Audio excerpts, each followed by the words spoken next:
Let's welcome Science and GameFi to the show. Thank you so much for inviting Jimmy two times. You're doing a great job with the music. Come on. Firestorm, thank you for the invite Hey, too. brother. Of I'm course. excited to be here. We're Welcome. That's my excited to first have you. time in this show. Yeah, absolutely. Yeah, we're very excited to have you. I love your profile pic, and Yeah, that's awesome. And so, if you wouldn't mind, if you could talk a little bit about yourself and just kind of give us, an intro to you and how you got to the current place you're at now in crypto, sure. and I yeah, can do it fast forward.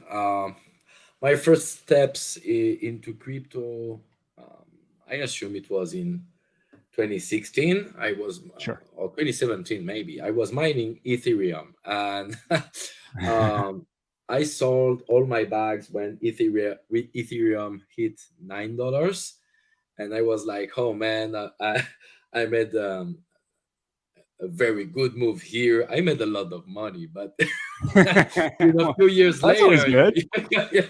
you're kind of crazy the kind of wealth you could have in your pockets. But Sure. yeah, it's life, and it taught me a lot of things like patience. And then I get back, let's say, on the building side in 2020. It was just before the craziness of the new bull run, from early Sure. 2021. Sure. And I was here for the DeFi, the beginning of the DeFi season. I just found it passionating. I mean, it was the first time you could have yields and earnings on your holdings, but in a decentralized way. And there was so much experimentations going on and stuff like that, so I was obviously one of the guys that were doing all of this experimentation, even losing a lot of funds. But it was really passionate understand the mechanics of the DeFi. And then we experienced all together what we call GameFi. And here I got something to say, because there is a lot of confusion with these words. GameFi is not blockchain gaming. GameFi was gamified DeFi. It means that you could have a token or several token, NFTs, and the mechanics of the DeFi, but in a gamified way with cute little characters Sure. and tokens that could be bananas that you need to feed your NFT with, stuff Right. like that. Still very interesting. The GameFi is not to throw at the bin. It's a really interesting tool. It brought a lot of innovation in the space, in my opinion, and Sure. it is still something that you can combine with actual blockchain gaming on the side to make it even more interesting. So I was in that wave, and I tried a lot of GameFi projects, and I became advisors for some of them. So when I came in Avalanche ecosystem, I believe it was last summer. I experienced what I could find, but then I met someone that created an initiative for a racing game, car racing game. I became advisor. Then after that, I made some advising contracts. I don't know if it's like that we say, but yeah, consultancy Sure. contracts for different GameFi projects until we decided to launch our own project. So, long story short, I was tired about GameFi, and I was wondering why, especially on Avalanche, you don't have any projects you can win stuff or earn stuff Sure. with your skills. It means you play real time with other players. And working on that, we cracked the code, let's say it like that, and we created something that is called Frens Games. It's a basic puzzle and number game, so you can play on chain with your skills. And I insist on that because it's important for me. Sure. Real time player interaction actually, and then smart contracts are able to trigger whether or not it should reward you because of the rules it has inside, but also because of the oracle we created, Friends Protocol. But I won't talk too much about Friends So Protocol, since it's so let me yeah, science and GameFi. Let me take one step back just to make sure I understand, and no I kind of worries. want to make sure our audience understands as well. So like the big problem that you identified and you've seen is that Yeah. so far we have not seen blockchain games that are skill based, right? Most of the well, okay, I will real time I will skill. even extend my words. We never seen actual games. You can have Yeah. user interaction. Sure, Okay, sure. it was all about fully deterministic technologies, so you can buy tokens whether there is a layer of randomization of the tier, the yield you can have, but it was all fully deterministic and calculable, and also a little advantaging the big whales because they had the choice of putting a lot of money in order to exploit a little bit the mechanics Sure. that are deterministics. So And yeah. and I guess to expand that one step further, the main reason for that being, maybe pre-avalanche was transaction throughput is very low, transactions are expensive, and games, particularly Oh, high action per minute games, require a lot of throughput, right? Now with Avalanche, it's a little bit better, but even now it is somewhat difficult because the existing C chain solutions effectively end up potentially getting clogged by other projects and whatnot, right? And Friends protocol is intending to solve this issue by creating sort of a new solution for games specifically. Is that correct? Um, there is two things in what you say. So first of all, yes, we never had a real player interaction previously because the blockchains that we um, had just huge fees. So it wasn't even coming to our mind to do that. But then we had fast and cheap fees and block time blockchains such as Avalanche. Then we could develop the GameFi and finally understand that yes, but why isn't there any real player interaction games?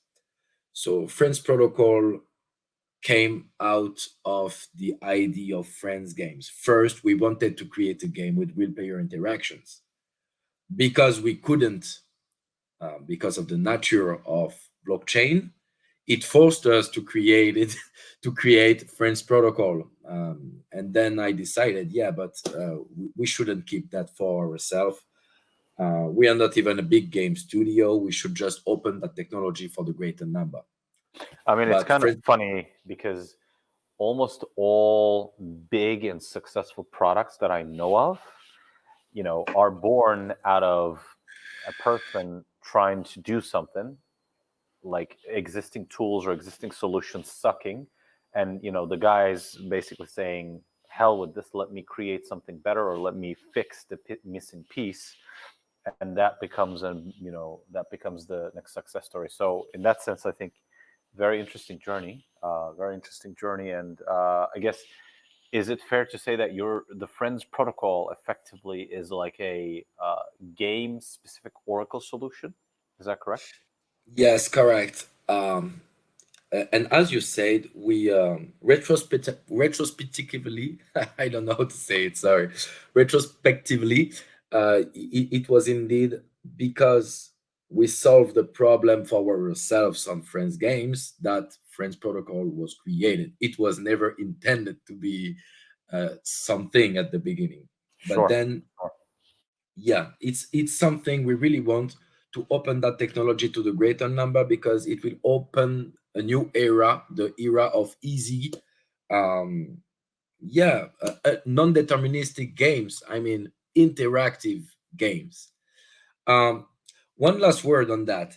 Actually, if I have, but it's just an example. I won't I won't um, how to say, support people that would do that. But if I had to make it easy for the people to understand, if I had the APIs of the game server of Call of Duty, let's say that we can totally and easily, like in 10 minutes, make a smart contract. We can deposit funds for our weekend plays and we can bet on it, and it's trustless and it works automatically on chain.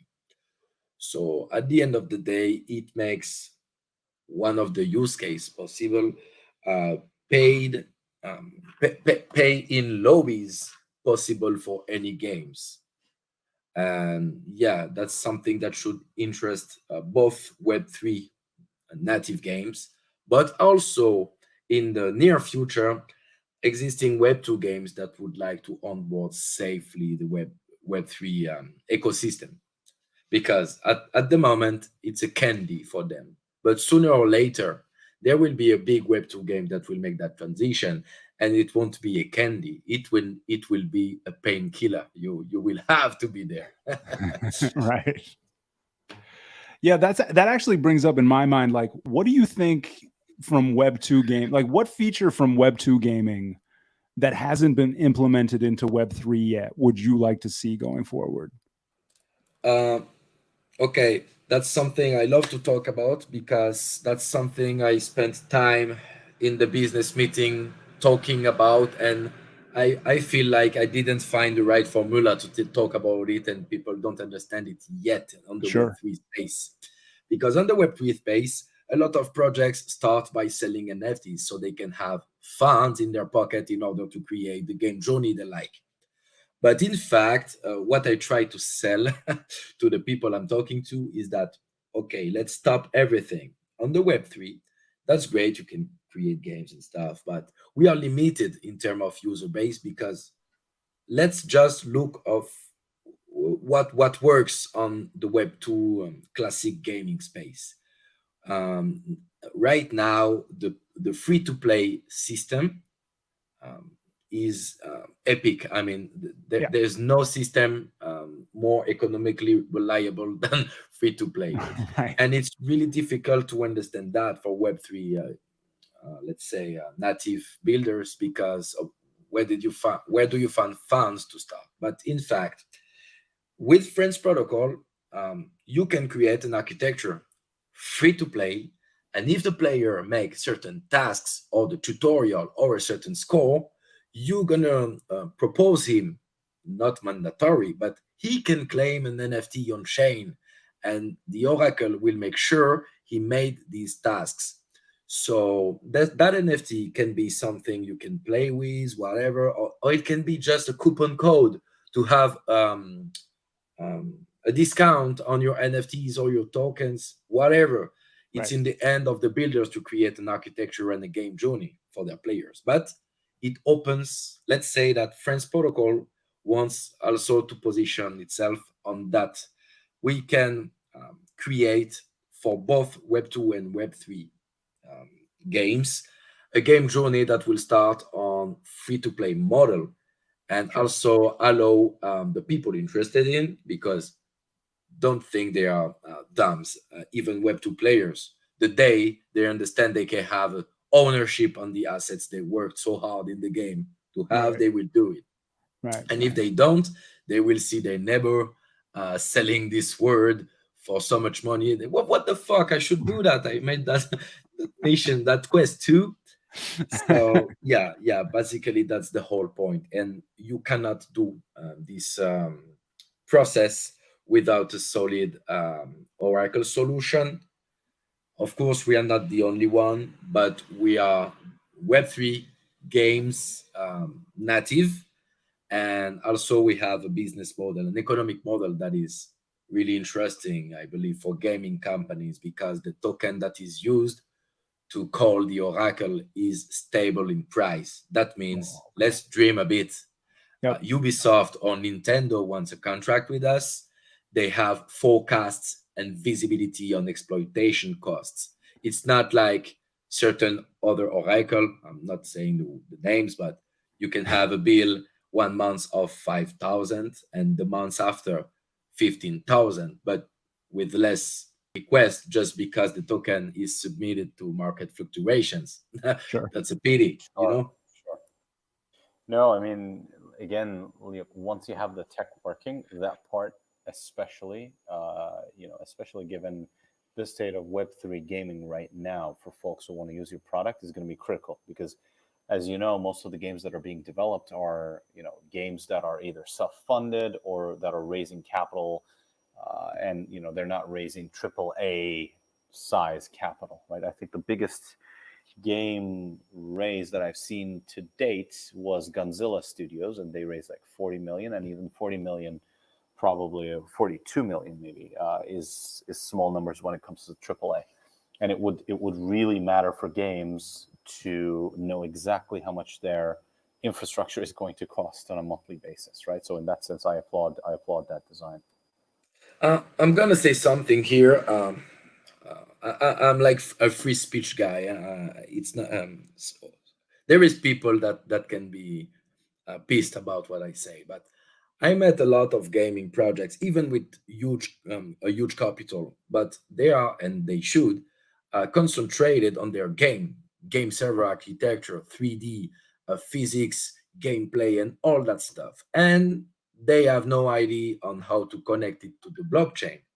Obviously, there is SDKs nowadays, like ChainSafe SDK, that allow you to read the blockchain and read what there is in a certain wallet and stuff like that. And there is also projects that don't want this relationship between game and Web3 and just play with NFTs, recognize NFTs and stuff like that. But the day it comes to loot, rewards, or tournaments, you will need a technology that allow you fully deterministic parts on the blockchain and undeterministic parts, the game, to be communicating together.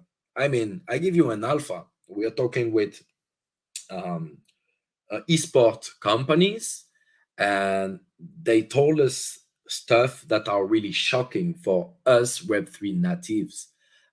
Even in the tournaments or things like that in esport, they are still functioning with screenshots of the score and trust of the central actor.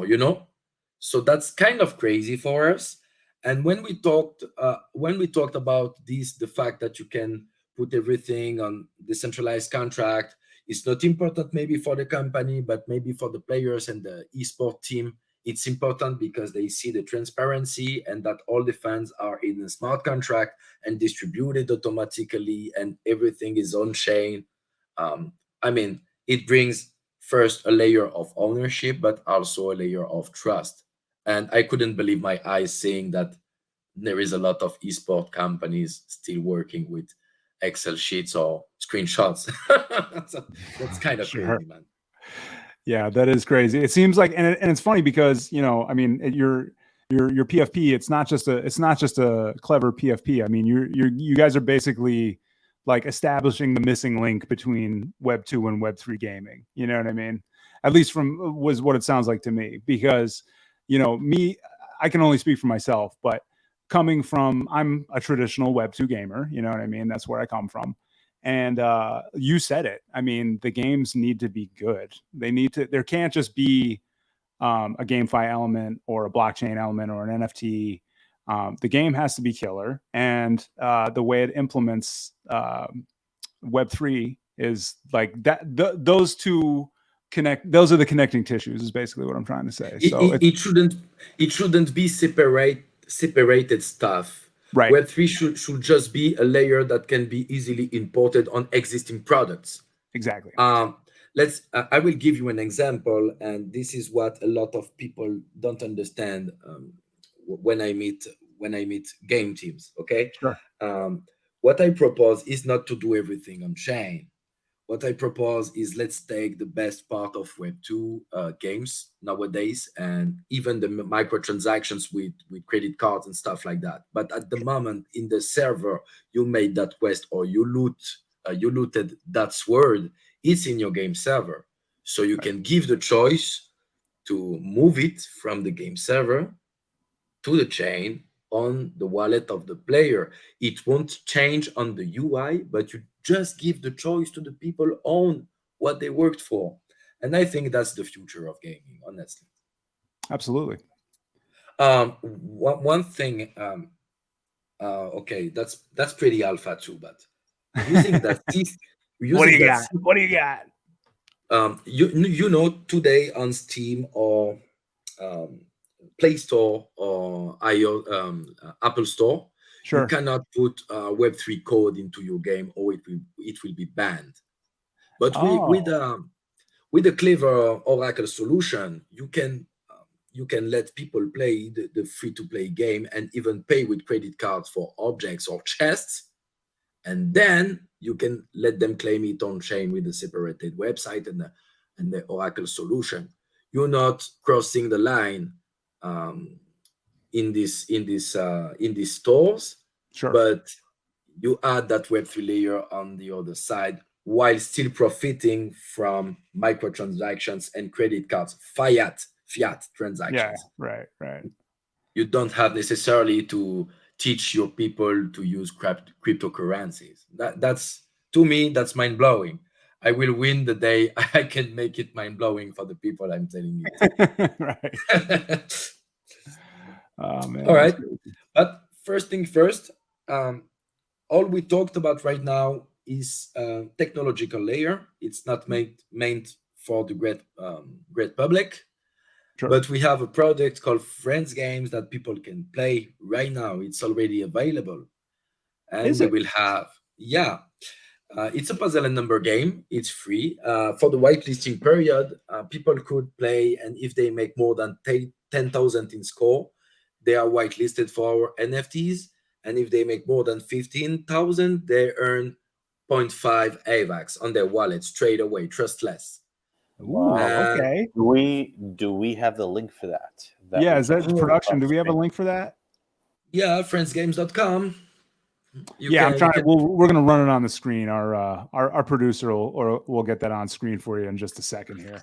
And you should all keep your eyes peeled on that, because we refactor it probably mid-August or early in September. We're gonna launch 6 to 8 week of weekly competitions with 20 partners. There will be more than 100 NFTs and tons of AVAX and tokens to win based on weekly leaderboard. And you can still try to cheat, but it's uncheatable. Huh? It's based on your skills, unfortunately.